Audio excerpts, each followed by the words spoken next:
Cuando empezamos a sentir que nuestra salud sufre algunos deterioros, es tiempo de conocer la parte de nosotros que sin saberlo está creando este desbalance.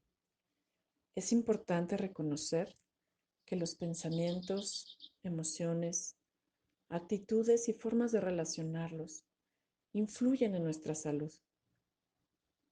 La salud a través de la conciencia pretende hacernos responsables de nuestro bienestar para poder cambiar todo aquello que genera afectaciones en nuestro sistema metabólico, hormonal e inmunológico.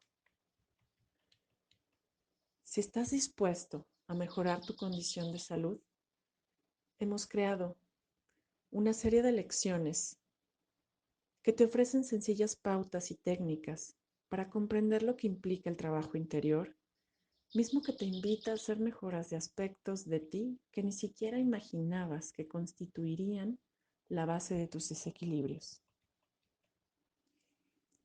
Así que te invitamos a escucharlos atentamente para que puedas acompañar tu decisión de vivir mejor con este apoyo de autoconocimiento.